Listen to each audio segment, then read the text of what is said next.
Assalamualaikum warahmatullahi wabarakatuh. Selamat pagi, siang, sore, dan malam untuk kalian yang nonton video ini kapanpun dan dimanapun.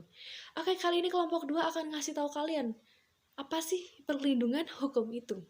Pertama-tama perkenalkan dulu, nama aku Nadia Walasti dan anggota kelompok aku ada Dea Nelina Wawasti, Citra Dara Suci, dan ada Prabowo Pasaribu. Langsung aja pengertian perlindungan hukum. Sajipto Raharjo mendefinisikan perlindungan hukum adalah memberikan pengayoman kepada hak asasi manusia yang dirugikan oleh orang lain, dan perlindungan tersebut diberikan kepada masyarakat agar dapat menikmati semua hak-hak yang diberikan oleh hukum. Philippus M. Hajon berpendapat bahwa perlindungan hukum adalah perlindungan akan harkat dan martabat, serta pengakuan terhadap hak-hak asasi manusia yang dimiliki oleh subjek hukum berdasarkan ketentuan hukum dan kewenangan. Kemudian, pengertian perlindungan hukum dari CST Council berpendapat bahwa perlindungan hukum adalah berbagai upaya hukum yang harus diberikan oleh aparat penegak hukum untuk memberikan rasa aman, baik secara pikiran, fisik, maupun gangguan dan dari berbagai ancaman pihak manapun. Tujuan hukum. Tujuan hukum adalah mengatur masyarakat secara damai, menghendaki perdamaian di antara manusia dipertahankan oleh hukum dengan melindungi kepentingan-kepentingan manusia tertentu, kehormatan, kemerdekaan jiwa, harta benda, dan sebagainya terhadap yang merugikannya. Selanjutnya, macam-macam perbuatan pemerintahan. Secara umum, ada 3 macam perbuatan pemerintahan, yaitu 1. Perbuatan pemerintahan dalam bidang pembuatan peraturan perundang-undangan. 2. Perbuatan pemerintahan dalam penerbitan keputusan. 3. Perbuatan pemerintahan dalam bidang keperdataan. Penguasa dapat dianggap melakukan perbuatan melawan hukum karena melanggar hak subjektif orang lain. Apabila 1. Penguasa melakukan perbuatan yang bersumber pada hubungan hukum perdata serta melanggar ketentuan dalam hukum tersebut. 2. Penguasa melakukan perbuatan yang bersumber pada hukum publik serta melanggar ketentuan kaidah hukum tersebut. Perlindungan hukum dalam bidang perdata berkenaan dengan kedudukan pemerintah sebagai wakil dari badan hukum publik yang dapat melakukan tindakan-tindakan dalam bidang keperdataan seperti jual beli, sewa menyewa, membuat perjanjian, dan sebagainya. Dalam perlindungan hukum dalam bentuk perdata biasanya terkait perizinan yang dilakukan oleh kepada swasta, perorangan yang dilakukan oleh pemerintah dalam memberikan izin. Dalam hal ini, bagaimana pemerintah melakukan perannya sebagai mana meskinya berdasarkan ketentuan perundang-undangan yang berlaku. Persamaan hukum. Perlindungan hukum bagi rakyat terhadap tindakan hukum pemerintah dalam kapasitasnya sebagai wakil dari badan hukum publik dilakukan melalui peradilan umum. Kedudukan pemerintah dalam hal ini tidak berbeda dengan seseorang atau badan hukum perdata sehingga pemerintah dapat menjadi tergugat maupun menggugat.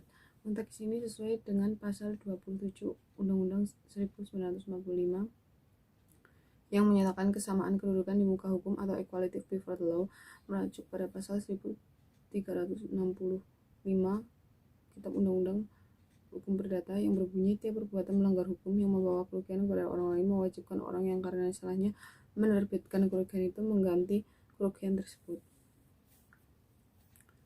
Ketentuan ini telah mengalami pergeseran penafsiran sebagaimana tampak dari beberapa jurisprudensi. Kemudian di Indonesia ada 2 jurisprudensi Mahkamah Agung yang menunjukkan pergeseran kriteria perbuatan melawan hukum oleh penguasa, yaitu 1. Putusan Mahkamah Agung dalam perkara Kasum atau putusan nomor 66 K/SIP 1952 yang dalam kasus ini MA berpendirian bahwa perbuatan melawan hukum terjadi apabila ada perbuatan sewenang dari pemerintah. 2. Putusan MA dalam perkara Joso Pandojo atau pada putusan nomor 838/SIP 1970 dalam kasus ini Mahkamah Agung berpendirian bahwa kriteria unremitted overhead adalah undang-undang dan peraturan formal yang berlaku, kepatutan dalam masyarakat yang harus dipenuhi oleh penguasa. Kemudian presentasi selanjutnya akan dilanjutkan oleh Saudara Prabowo. Terima kasih. Perlindungan hukum dalam bidang publik. Ada 2 macam perlindungan hukum bagi rakyat. 1. Perlindungan hukum preventif, yaitu memberikan rakyat kesempatan untuk mengajukan keberatan atau pendapatan sebelum suatu putusan pemerintah mendapat bentuk yang definitif atau bersifat mencegah terjadinya sengketa. 2. Perlindungan hukum represif bertujuan untuk menyelesaikan sengketa.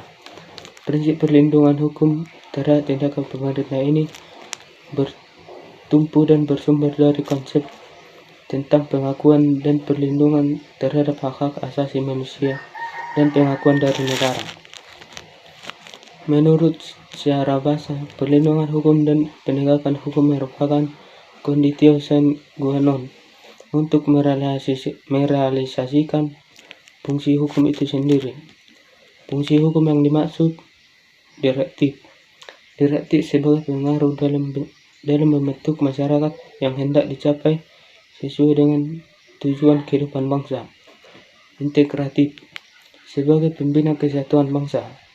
Stabilitatif sebagai pemelihara serta penjaga keselarasan, keserasian, dan keseimbangan dalam kehidupan bernegara dan bermasyarakat.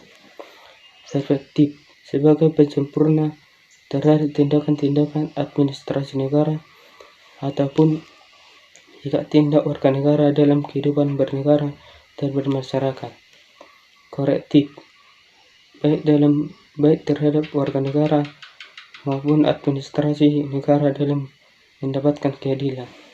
Oke, setelah kalian simak video tadi pastinya kalian sudah tahu apa aja sih perlindungan hukum itu dan apa itu perlindungan hukum. Oke, terima kasih untuk kalian yang sudah menonton video kami. Saya akhiri. Assalamualaikum warahmatullahi wabarakatuh. Bye-bye.